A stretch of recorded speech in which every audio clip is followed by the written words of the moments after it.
This is the Good Neighbor Podcast, the place where local businesses and neighbors come together. Here's your host, Nick George. Welcome to the Good Neighbor Podcast. Are you in need of a family-run boutique optical store with a passion to serve our local community with unique eyewear and accessories and a welcoming and fun atmosphere? One such organization might be closer than you think. Today, I have the great pleasure of introducing Kendra Apodaca with the Looking Glasses in Fort Collins. Kendra, how's it going? Good. How are you? Excellent. We're excited to learn all about you and your optical store. Tell us about your company. So we are an optician-owned optical. We're located right in the Scotch Pines shopping center. We're Drake and LeMayas. And the term optical is in reference to where we just do eyeglasses. So prescription eyewear, we do a lot of eyewear repair. We do high fashion frames. We are optician owned, so that means we don't have a doctor on staff right now. It's going to be picture a boutique, high fashioned, high education setting apart from the medical atmosphere that a lot of us are used to. Yes, I did an interview with the medical bending optician who actually recommended you as someone that they work in tandem with. That's how we found you. So you come highly recommended. How did you get into this business? I was kind of raised in the industry. So when I was growing up, my grandparents owned a few independent optical shops in Kansas. My mom managed one. My uncle's an optician.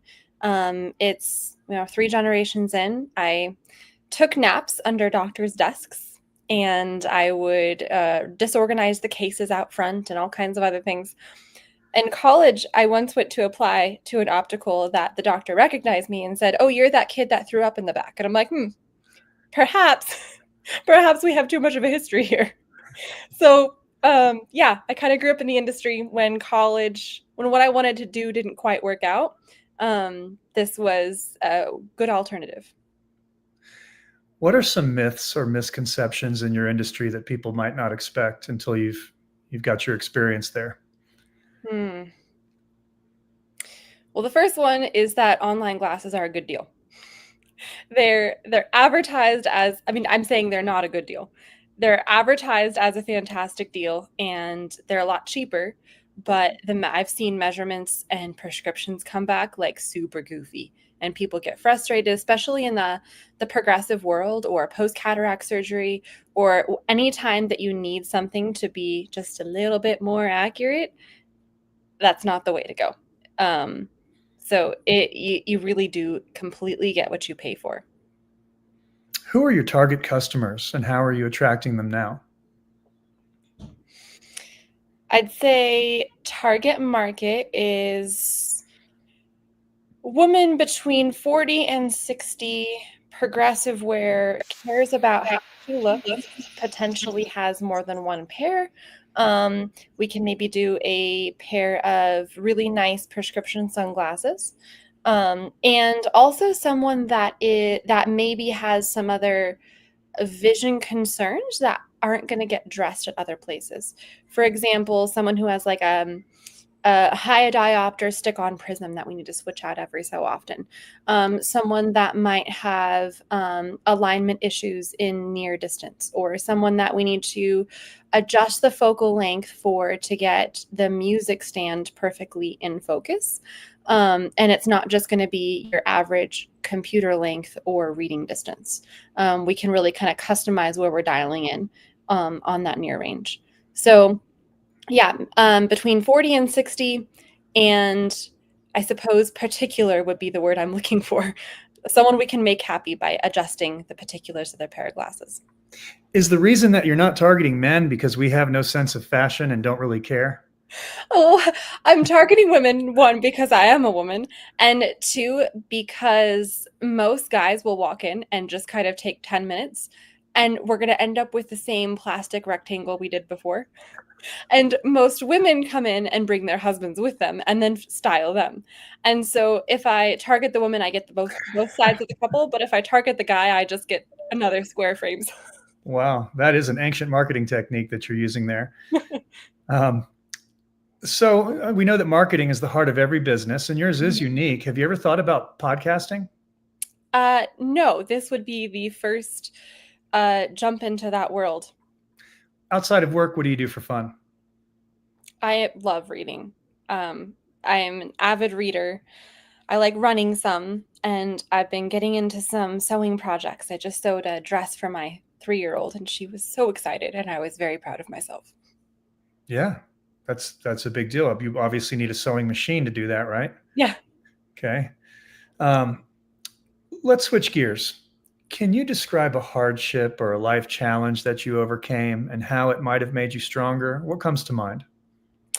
Are you wanting something that's business related or just a personal life hardship? Well, a lot of people assume that people that own businesses have just always had a perfect life, right? And what we're trying to do is introduce you to the community as a real person that has had real problems and you overcame them. And this project that you're on and this passion that you have is part of that overcoming process. Is there something that happened in your life that was less than perfect that helps drive you, that you overcame, that made you stronger? Absolutely. Yeah. You don't have to tell us about the prison experiences, but whatever you're willing to tell us. Let's see. I was raised in a divorce home. There was extreme drama surrounding that, like level 10. Um, when I first started the Looking Glasses, my grandpa was helping me a little bit to kind of get organized, and this is how you run a business.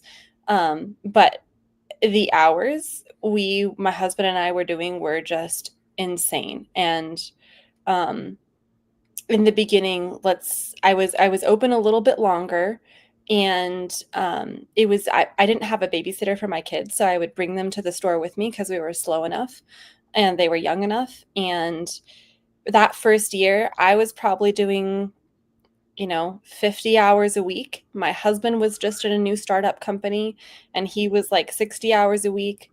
We had 2 kids under 3 that were at the store with us all the time. And by the end of that year, I thought I was just going to lose it. I thought I was going to just keel over. It was a horrible, difficult start. Yeah, I'm surprised that we survived, essentially. I feel you. I've got 2 small ones at home right now, and I started this new business less than a year ago, and trying to balance them. I thought staying at home would be the right answer, but they're just more available, Yeah. Yeah, I've had my kids I've tried to potty train my kids and stay open when I couldn't afford an employee, and that was something I never want to repeat, both for the customer's sake and mine. Yeah. Kendra, please tell our listeners one thing that you absolutely want listeners to take away from this interview regarding the Looking Glasses. Let me think about that for a second. Yeah. Well, let's come back to it. And why don't you tell our listeners all of the ways that they can learn about the Looking Glasses online with the website and the social media channels that you have? Yeah, we're on Facebook, we're on Instagram. Our website has a lot of information about different lens types, and with the frame lines we carry, we have a couple of videos on there. We are actually in the process of revamping our entire web presence. So in the next 30 days, you'll see a new website up, and then late this year, we are going to have e-commerce available. So we're going to have a little option where you can frame shop online. I know some of our customers have moved out of state.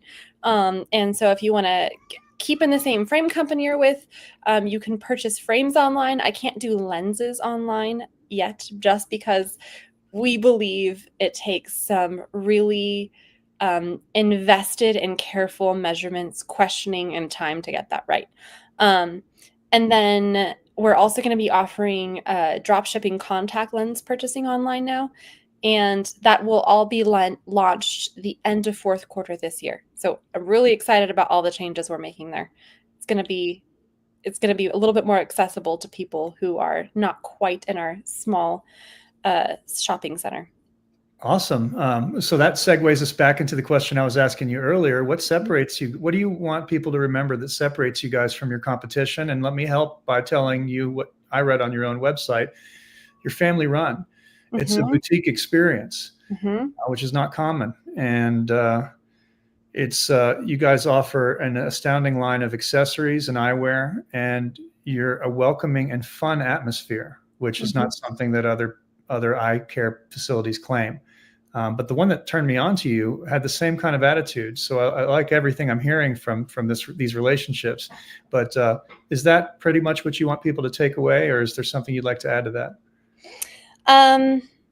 I'd like people to know that we deeply care about our customers and orders. And I know a lot of places say that, but not everybody means it. If you need to come in and you're having a hard life issue and you just need someone to talk with you and you need to tell us about your day, we're open for it, and we've done it before. If you are in a nursing home and your glasses need adjustment, but you can't get out, we have brought all our tools and we've done visits other places. We've been to several different nursing homes. We've people who can't get out of their house, we've delivered glasses to their house. We've opened the store at weird hours because of a single mom's working schedule. If you need something and we need to bend for you in a way that is supportive, we're happy to do it. I've had people just come in because they need us to pray for them. 100%, let's do it. Come on in, let's chat. We deeply care about our customers. We've had orders that have gone wrong, and all of our staff is losing sleep. We'll pray over it together. We will, and we'll sort it out. So when I say we deeply care, like I said, I really mean we deeply care about you as a person and not just a sale. I am feeling that, Kendra. That's awesome. We really, really appreciate you being on our show, and we wish you and the Looking Glasses the very best moving forward. Thank you. Thank you for listening to the Good Neighbor Podcast. To nominate your favorite local businesses to be featured on the show, go to gnpfortcollins.com. That's gnpfortcollins.com. Or call 970-438-0825. You did awesome.